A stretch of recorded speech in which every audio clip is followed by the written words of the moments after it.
I made this presentation a few months ago and I completely forgot that I made this. So, when I went through my little slides and I saw this thumbnail, I was taken aback because wow, oh wow, this person has really great music taste. So, today let's go over my favorite songs from my favorite albums. I'm a casual music enjoyer. I listen to a lot of music in my free time. It's one of the few things in life that keeps me grounded. I forgot that I wrote that, but we're already getting existential. I do kind of listen to everything except for country. I'm that person where I will say I listen to everything because I have too many favorite songs to explain in one good sentence. Whenever I like a song, I say it's one of the top 20 songs I've ever heard in my entire life, so I probably have at least 100 top 20 songs, and I think that list will continue growing, and I think everyone should have over 100 top 20 songs. Some of my music background, I played clarinet for 6 years. I was first chair. Humble brag, not gonna lie, I'm pretty good. I can play 4 chords on the guitar. That's actually up to 6 now, so I'm making good progress. And I can play more than 4 chords on the ukulele. I love writing music. At my heart, I'm a scientist. If not science, then I'm writing a book. If I'm not writing a book, then I'm writing music. And if I'm not writing music, then I guess I'll just disappear and just launch myself into the sun. In an ideal world, I would either be an author or a musician, but we don't live in an ideal world, so. Yeah, and I just hope that you like one of these songs. At least I will be listening to this, so I will like the songs no matter what. These are also only some of my favorite albums, along with my top 100, top 20 favorite songs. I probably have a top 50, top 10 favorite albums. And yeah, tell me your favorite song. I need to listen to new music. It's an ongoing struggle.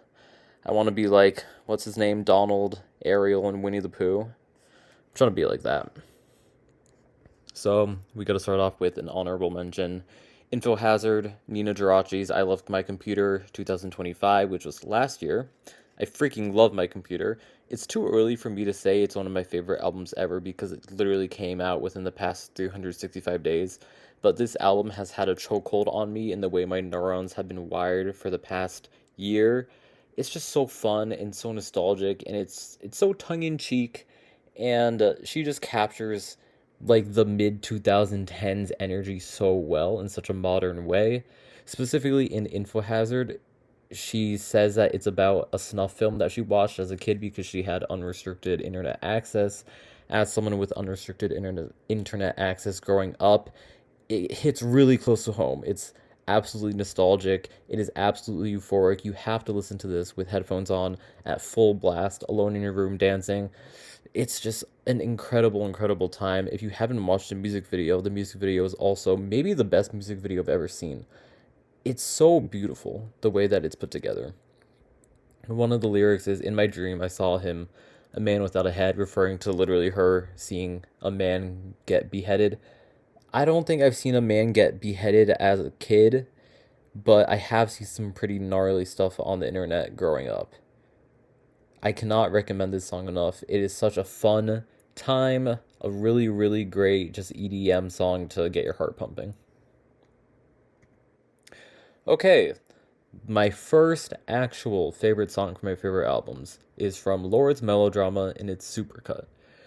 So, Lord's Melodrama is hands down my favorite album that I've ever heard, partly because it came out on my birthday and because it came out at a pivotal moment in my life.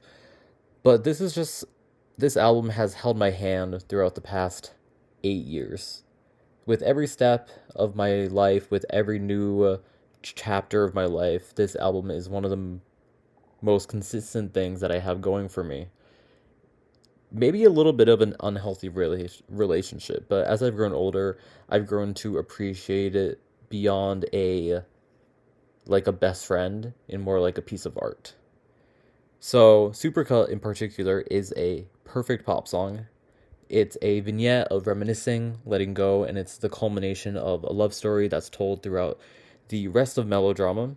My favorite line in the song is "Wild and fluorescent, come home to my heart." I think that line in particular completely encapsulates the feeling of this song and just what I think the color scheme, the mood that Lord is going for in Melodrama can be described as wild and fluorescent. It's such a I want to say the word throbbing, which may not be the most eloquent word to use, but it is like a pulsating light, is how I imagine this album. A pulsating light in a dark room is how I imagine it. The instrumental is perfect. It's kind of a throwback to the first track, Green Light. It has a very long intro, not intro, a very long outro that's just a wavering synth. It's like capturing the fluttering feeling of a fading memory of the relationship, the supercut of the relationship, thinking about all of the good things that happened as sort of fragments, bright fragments in the night sky, when you're driving home alone at night. It's just the perfect song to shake your ass and cry in the club to. My favorite moments of the song are the second verse and the bridge. It's just so perfect. And this little gif right here, I don't know who this is, but this is how I imagine everyone should be listening to this song. This song is absolutely perfect from a perfect pop record. This song is generational, truly. It is truly, truly generational. Was that even a good description of this song? I don't know. Moving on. Okay. Next song, Beautiful World by Paranol from To See the Next Part of the Dream 2021. So, this was right when COVID was happening. Everyone was having a really terrible time. So, I'm just imagining my past self sitting alone in my room, listening to Beautiful World, just looking out the window, looking at the morning sky, and thinking, wow, the world is ending. The world is absolutely ending. But it's okay because I have this beautiful collection of noise with me.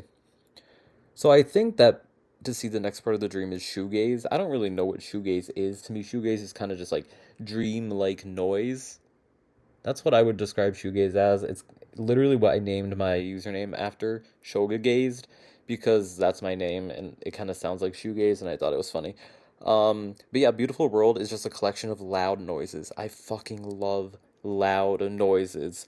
It's a it walks the line between miserable catharsis and dangerous euphoria. The way that just like the drums are scratchy, the guitars are screeching, the vocals are unpolished, and they're kind of barely recognizable behind the instrumental. But somehow altogether, the messiness of it all is just so beautiful and so cathartic. I don't speak Korean, though I was part of my college's Korean Student Association, even though I'm not Korean. That's a long story. But one of the lyrics is, if this whole world were someone else's dream, will I be different from now when I wake up someday? Real, too real. It's like if this whole world were someone else's dream. How are people perceiving me? And will I be different when I wake up myself? Who am I as a person? Who am I as a person to other people? I don't know. Just how can you describe this feeling? It's this album. This album is it's so specific. It reaches a specific part of your soul. God, I'm speaking so fucking big, but like I don't know how else to describe this album. It's just beautiful noise. That's what music is, right? Just beautiful noise. Here's a little gif of Mark from Invincible from Invincible, falling through the sky. I feel like he would have a great time listening to this album while just falling through the sky. But yeah, I just have so many memories of me walking outside listening to this song, thinking how I'm the main character in my own life, which everyone's the main character of their own life, and I feel like this is a really great song to add to your soundtrack for your life. God, this song is beautiful and it's so freaking loud. I love loud music. Okay, intermission. How does someone even make an album? I'm never finishing my album, but how awesome would that be to write an album? I think everyone should try to write like every type of media there is. Everyone should write an episode of a show, a movie, a script, a book, a song, a poem, an album. Everyone should try to write at least one of those things. Like that'd be freaking awesome. But I don't have time because all I do is science. I go to work, I go look at my cells, and I come home. Like we need to make science sexy. Like we need to make science interesting, and we need to make science sexy, and like people should be singing about science instead. Um, that makes me think: should we have more or less shame? I think scientists should be sexy. I put an alpha wolf gif in the top right. Let's all have a little less shame, but also we should all be able to recognize when we should have shame. But I think as a society, we should have a little bit less shame. One time in my junior year of college, a PhD student made me cry in my old lab. I think in the past 5 years, I've only cried 3 times, that being one of them. And I think most of the reason why I cried was because I was so upset because I hated that guy. I didn't even hate that guy beforehand. But the way he was talking to me that specific day made me so upset, and it was just so uncalled for. Yeah, too bad he was a loser. Like I talked to another lab member and apparently like he had no friends and like his girlfriend broke up with him because he was crazy. I don't know. Yeah, I hope he's having a bad day. As in I hope something minorly inconvenienced him. I don't even know if that made me a stronger person, but the adrenaline at that time was awesome. Like I was riding a manic high after I he had that confrontation with me after I shed all my tears. I was like, wow, did I just get in a fight? I didn't get in a fight. But I think the adrenaline was kind of like the fuel for me to get through the rest of the semester. Yeah, and I also need to win the lottery because I don't want to go to work anymore. Vamos! Okay. Let's go back to La Música, yeah? Why did I add that slide? I don't even remember. I don't remember. Okay. Next song from my next favorite album. Oh No by Marina and the Diamonds from The Family Jewels 2010. Okay, honestly, I think I just added this song because The Family Jewels really had a chokehold on me in middle school. Like when I think about middle school, I think about The Family Jewels by Marina and the Diamonds. I don't know why this has had such a profound impact on my life, but it has. Probably because like every part of my brain was developing in middle school, so this just slowly integrated itself into all of my neural network. Anyway, it's just a fun and eccentric album. It's just so fun, especially for its time. I think it's pretty daring, and I think especially in middle school, this album talks a lot about, your self-worth, your identity, whether or not you're going to succeed in life.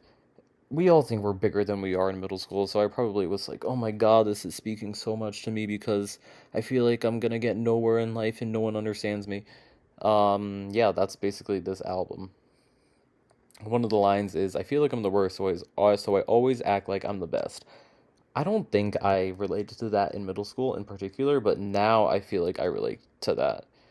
It's just a constant imposter syndrome, especially if you're in academia. You think that other people are more successful than you, are more ambitious than you, know more than you, so you feel like you're the worst. But you can't let other people know that because at the end of the day, it's also a competition. Academia boils down to a competition as much as it is in a cooperative environment. We're all trying to get to the top, or we're all trying to, get a freaking job. So you do have to act like you're the best. It's too real. I realize I haven't been saying what these songs are about. I'll say what this song's about. This song is about. What is this song about? I'm now becoming my own self fulfilled prophecy. I don't know. It's probably about your freaking self worth or something. Yeah, what is success? I don't know. You make your own success. Define what you want to succeed, what you want to accomplish in your life. Whether or not you accomplish it is up to you. If you don't accomplish it, it's fine. If you do accomplish it, that's great. You can be successful whether or not you are successful. Yeah, this is mostly here because this shit hurt me a lot in middle school. But the instrumental is just so wild and so loud again, and Marina's vocal Maria's vocal throughout the entire album and in this song is just so theatrical. It's so fun. And I love fun music, man. I freaking love fun music. Yeah, I'm doing an awful job explaining these songs because I don't think I said what Beautiful World or Supercut were about. Supercut's about. No, I think I did say it. Okay, whatever. I'm just gonna move on. Look at this gift that I found about this cat in like psychosis. I don't know why, but I feel like this is what this album felt like for me in middle school. Freaking love this album, man. Too bad the rest of her discography is not nearly as good. Okay, this is kind of getting into a different realm of song, but my next favorite song from my next favorite album is The Air Up Here by Origami Angel from Somewhere City. Bro, the way he sings The City Never Lets Me Down at the end of this song is so freaking cathartic. It feels so good. I don't even know what this genre is, emo rock, but like not really. I don't know. But This song is just dripping. This album is dripping in nostalgia, and it's just so fun to listen to. They're not taking anything too seriously, but at the same time they are. Like one of their songs, their song names are often puns, and they're all self-aware in a way where we're poking fun at our past, but deep down we really do miss it and it really does hurt. Yeah, it's just so fun.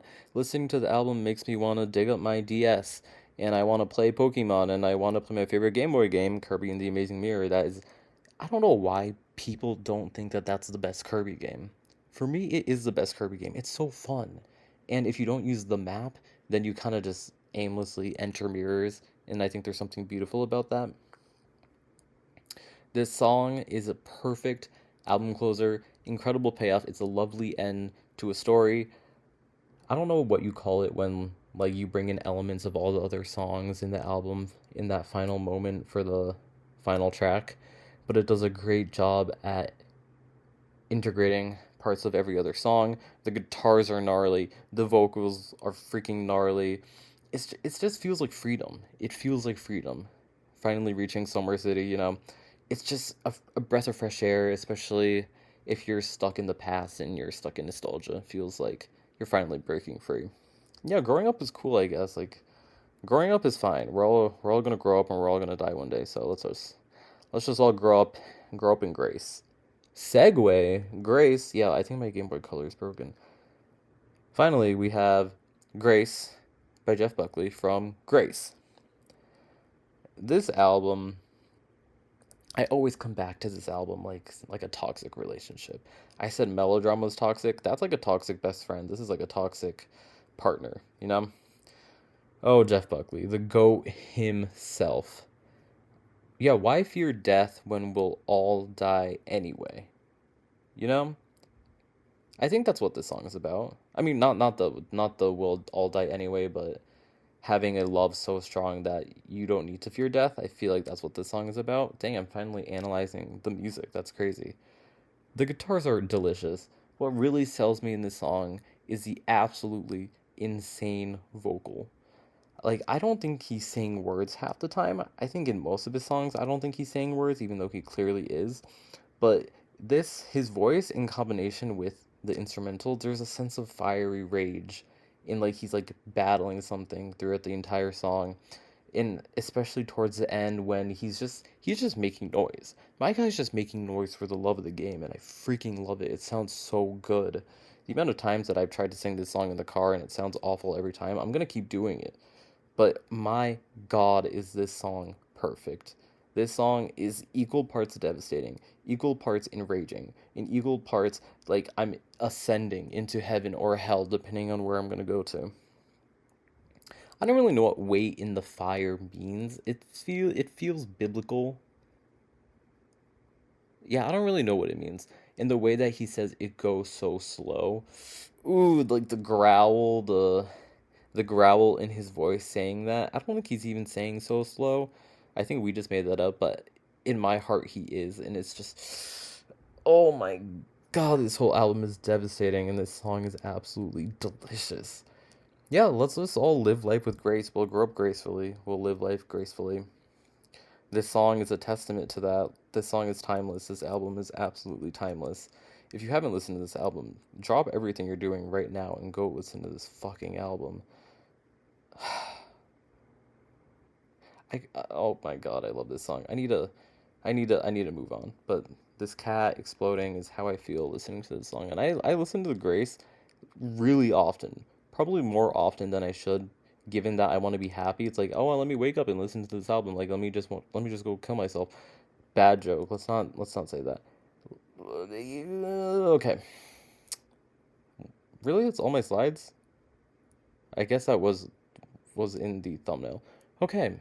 In conclusion, I think I did an awful job at explaining all those songs, but I think it'll be fun for me to listen back rambling about all these songs. But I think the main takeaway is like you should listen to these songs. You might like them, you might hate them. It doesn't really matter. You listen to some new songs. They're probably not new because they're all pretty popular, but had you not heard them before, you got some new songs to listen to. If anyone is watching this recommend me a good song or a good album or a good anything. I really need to listen to some new music while I'm, writing my book, passaging my cells, going around on the blog, driving somewhere where I don't need to go. I don't have a ton of time to listen to new music, which would be true if I wasn't lazy and I had stuff to do, but I'm just lazy and I just don't. So like I need a handout. I need someone to hand me a good song. And I love you. I feel like we don't say I love you enough. Let's start saying I love you to our neighbors, our friends, your bros. Love for all.